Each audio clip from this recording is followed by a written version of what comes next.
Alright guys, let's talk about some more new support on the horizon. There's a lot of things I want to cover, and honestly, I'm so far behind, and so I'm trying to, as I go through stuff that I just haven't kept up with, get some content out that covers things coming out in the next couple sets.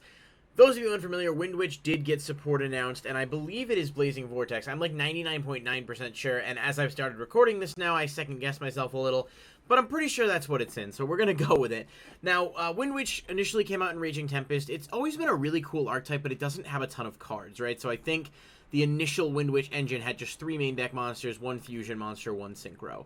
It worked really well as an engine in certain decks. It was played with Invoked for a while. It was played in other decks as well. You make a Crystal Wing, and it's immune to things. Now, this was a few years ago, so that play of just making a Crystal Wing and passing is not anywhere near as good as it used to be, but it doesn't mean the deck can't still function.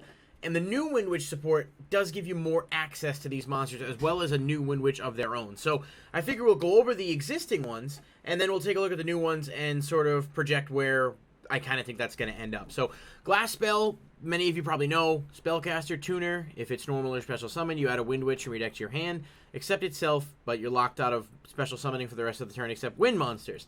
The fact that it triggers off a normal or special is good. The wind restriction kind of sucks.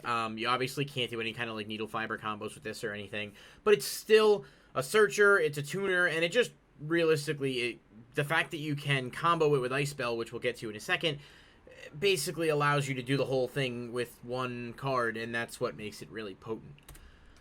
Ice Spell is if you control no monsters, you special summon it from your hand, then you special summon a Windwitch from your deck, but it can't be tributed. That's kind of irrelevant. I don't know of a lot of scenarios where that's really going to come up. You can't special summon from the extract during the turn you activate this effect except level 5 or higher wind monsters. So this is why you make Crystal Wing. And there are a few other, level 5 or higher wind synchro monsters. None of them are all that great. But the combo, of course, was putting this out, going into Crystal Wing and some other cards. Even their own Winter Bell is okay. And then if this card is normal or special summon, you inflict 500 damage to your opponent. Another once per turn. It's not terrible, though. I mean, it's a little extra burn, and it does sort of help to put extra pressure on the opponent. So it's not the worst little added effect since it doesn't take anything away from it. And it's a Spellcaster. It is not a tuner, just a level 3. And then Snowbell's the last one from the original set there. If you control 2 or more wind monsters and no non-wind monsters, which is super restrictive, you can special summon this card from your hand. A wind synchro monster summoned using this card as material cannot be destroyed by card effects. So ultimately, you go Ice Spell, you special summon Glass Spell, you search Snowbell, you special it, you have an instant Crystal Wing right there, and it really only took you 1 card.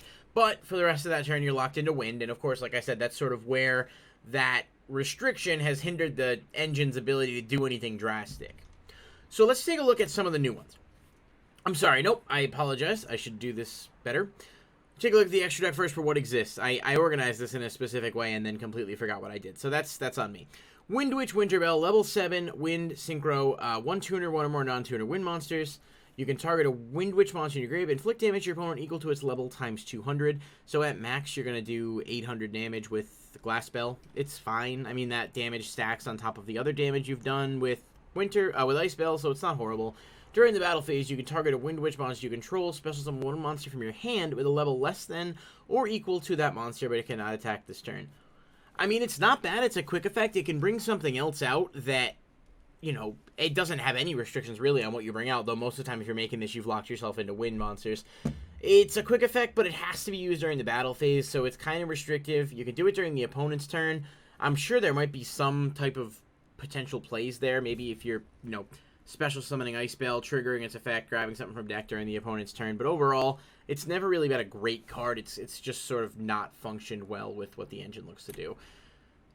Of course, Crystal Wing. I mean, everyone's probably familiar with that. Just a really, really good card. Still insanely powerful, but just not powerful enough on its own to be like a game-defining engine or ending play. I mean, you want to go into Borreload, Savage Dragon, you want to go into other things, and you can do this with 1 card, but then you have to figure if your opponent can play through this 1 card, which isn't super hard nowadays, realistically. I mean, this is almost Nibiru material right here. Actually, it is Nibiru because you have to make the Crystal Wing, the Clear Wing first, so you're realistically, he can just be tributed, and that's the end of it. Obviously, Nibiru can negate it. It can negate Nibiru, but that's it. And then, I mean, it's not the hardest card in the world to play around anymore, is ultimately the point I'm trying to get at there. Still a good card, though. Now, some of the new Windwitch support is interesting. So Diamond Bell is the new synchro. It's level 8, meaning you can make this the same way you would ladder up into Crystal Wing, but this instead. If this card is synchro summon, target a Windwitch in your grave, inflict damage to your opponent equal to half its attack. That is not that great. The attack points of Winter Bell are 2,400, meaning the max you're going to do is 1,200 damage unless you have another copy of this guy in the grave. You can, I guess, put it 1,400, but it's just not summoning Crystal Wings to be better every single time. Once per turn, if your opponent takes battle or effect damage, you can target one card on the field, destroy it.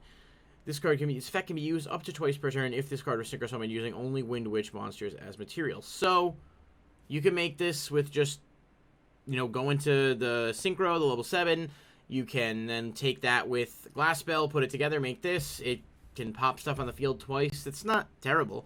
I feel like it's definitely better than the existing synchro. I just don't know that it's good enough. Love the art. I've always thought the Windwitch has just really cool art in general, but it doesn't do anywhere near the level of what you would expect given the restrictions you're going to lock yourself into. At the very least, it is another synchro you can make. It does give you some more plays, but going first, this card's utterly useless, so you want to be able to find ways to make it work where you're going second, playing this, and it's just super restrictive still, despite what the deck's other options are. Now, Crystal Bell is a fusion monster. This has already been out for a while. It's not very good. It needs Winter Bell and then a Windwitch monster. It can target a monster in the grave and copy its name and effect. And then if it's destroyed by your opponent's card, you can target a Windwitch, Winter Bell, and a level 4 or lower Windwitch in your graveyard, special summon them. It's super specific. You don't have any fusion spells, and I just don't see any scenario where you're really going to play this. Maybe some kind of wonky combo deck that utilizes the copying if there was a way to get this out with a Metamorphosis style card. But ultimately, I'm not sold on it. I just included it in here for the purpose of, consistency with the archetype. Wins Refrain is a new one. This is a trap. The only trap they have. Does one of the two. You either target a Windwitch in your grave special and defense position, which isn't bad, or when your opponent activates a card or effect in response to the activation of your Windwitch monster effect, negate that opponent's effect. So a little bit better if they try to Ash Blossom your Glass Spell, you can use this to negate, or you can respond to stuff, but typically you're probably going to want to go for that first effect. At least having the flexibility to use the second effect, though, makes it better than it would be if it was just a glorified, back to the front. Chime of the Windwitch, they got one spell. This one's target one Windwitch monster you control, special summon Windwitch from your deck with a different name. Pretty solid, so if you have any Windwitch monster out, you special summon Glass Spell from the deck, search, triggers all sorts of effects. You can only activate one of this card's name per turn. You cannot special summon during the turn you activate this card except wind monsters, so again, there's your restriction. But it's good, it pulls directly from the deck, it's definitely got uses.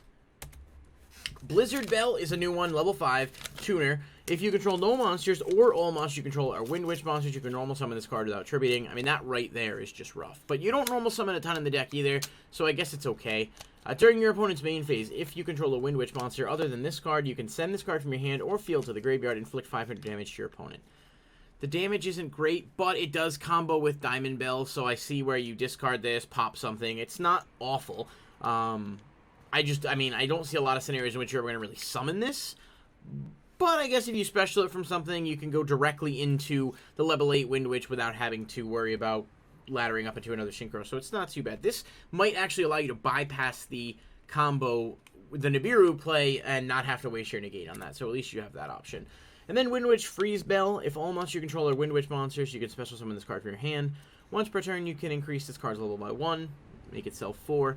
A Wind Synchro monster that was summoned using this card as material cannot be destroyed by battle. So you can essentially utilize this with Ice Bell, put stuff together, and get a monster on the board that is not destroyed by battle, card effects, and has a negate. And overall is like a neat concept. It's just this is it for, support that they got. And the problem with that is that it didn't fix the problems the engine inherently has, which is that you're locked into wind, and a few of them even lock you into level 5 or higher winds, meaning you can't even go into the extra deck and special summon something that's wind specific, but a Link or an Xyz or whatever, like Lightning Chidori or Harpy Conductor, things like that.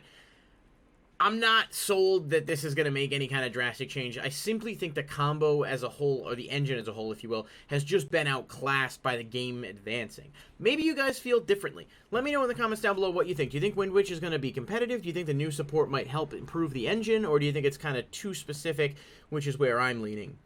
Before I end the video, it's just you guys, if you're not subscribed already, please go ahead and click that subscription button. As of the filming, we're at 3,098. We're trying to get to 3,100 by the beginning of November, which is, you have 7 days to do that. So if 2 people sub, and we're at that many subs by the start of November, we will be doing a giveaway for the month of November. So click that sub button. Just takes a second. Really do appreciate the support. As always, thank you guys so much for watching, and I'll see you next time right here at Loveshack.